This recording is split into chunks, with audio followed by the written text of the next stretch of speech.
Estamos iniciando um toque de democracia. Olá, meus amigos, eu sou o Kleber, delegado federal. Estamos iniciando mais um episódio de Um Toque de Democracia. No vídeo de hoje, vamos responder a uma dúvida do meu amigo Eduardo Eustáquio, de Belo Horizonte. Ele me perguntou: o que é democracia e por que a imprensa sempre fala que as eleições representam o processo democrático? O que é isso? A democracia se contrapõe à tirania ou à ditadura. Um governo tirano ou ditatorial é aquele governo totalitário, onde o chefe do executivo costuma exercer também as funções de legislador e até de juiz. É muito poder nas mãos de uma só pessoa. Falamos sobre isso no vídeo anterior. É comum observarmos naqueles filmes épicos que retratam a antiguidade as figuras de reis, faraós ou imperadores que detinham o poder de vida e de morte sobre os seus súditos. Eram os ditadores ou tiranos que detinham o poder absoluto. Sua palavra era a lei e ai daqueles que não as respeitassem. Para quem já é familiarizado com o assunto, note que, com o intuito de manter a objetividade e a simplicidade do tema, não trataremos aqui do regime oligárquico, que também se contrapõe ao regime democrático. O surgimento da democracia remonta, segundo a grande maioria dos historiadores, à Grécia Antiga, mais especificamente à cidade-estado de Atenas, por volta do ano 510 a.C., ou seja, há aproximadamente 2.530 anos. Começou de forma bastante primitiva, quando, após uma revolta popular, Hípias, o último tirano, foi deposto por Clístenes, que assumiu o poder, instalando uma série de mudanças e permitindo a participação da população nas decisões importantes a serem tomadas pelo governo. Eram as chamadas Assembleias do Povo, quando os cidadãos com direito a voto eram convocados para votarem sim ou não nas questões postas em discussão. Dissemos que era uma democracia demasiadamente primitiva porque, não obstante houvesse a participação popular, ela era restrita aos cidadãos atenienses, livres, maiores de 18 anos e do sexo masculino.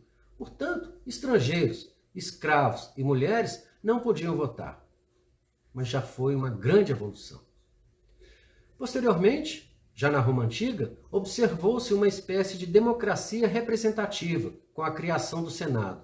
Assim sendo, ao contrário da Grécia, onde os cidadãos com direito a voto participavam diretamente do processo decisório, democracia direta, na Roma Antiga, os cidadãos não votavam diretamente para a tomada das decisões, mas escolhiam os senadores e estes é que representavam seus clãs na tomada das decisões mais importantes do governo. O processo democrático teve seus avanços e retrocessos ao longo do tempo, até que na primeira metade do século XVIII surgiu o grande divisor de águas no processo de evolução da democracia. Foi a criação, pelo filósofo francês Montesquieu, da teoria da separação dos poderes. Segundo referida teoria, o poder estatal não é uno, mas dividido em 3 poderes autônomos, harmônicos e interdependentes: o legislativo, o executivo e o judiciário. Ao poder legislativo, compete a elaboração das leis, a fiscalização da sua aplicação, bem como a aplicação dos recursos públicos por parte do poder executivo. Este, por sua vez, é responsável pela observação contínua da lei, pela administração do país e pela aplicação dos recursos em busca do interesse público e do bem-estar da comunidade. Já o Poder Judiciário, ele é inerte e somente deve atuar quando acionado em face da ocorrência de conflitos de interesses ou de inobservância da legislação por parte de qualquer pessoa, inclusive por parte dos integrantes dos demais poderes.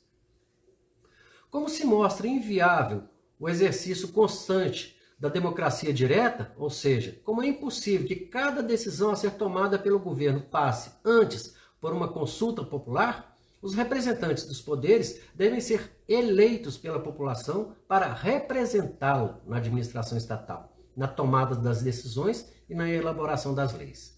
Imagine se cada decisão a ser tomada pelo governo tivesse que ser submetida a um plebiscito. ou seja, há uma consulta prévia à população. Isso é de todo inviável. Daí porque, embora fosse a ideal, a democracia direta mostra-se absolutamente impossível de ser exercida na prática. É por isso que surgiu a democracia representativa, onde os cidadãos conferem um mandato, ou seja, uma espécie de procuração aos seus representantes políticos para que estes atuem em nome de quem os elegeu. A tripartição dos poderes é o sistema vigente em qualquer nação democrática moderna, sendo que, em regra, a escolha dos integrantes do poder legislativo e executivo se dá através do processo eleitoral.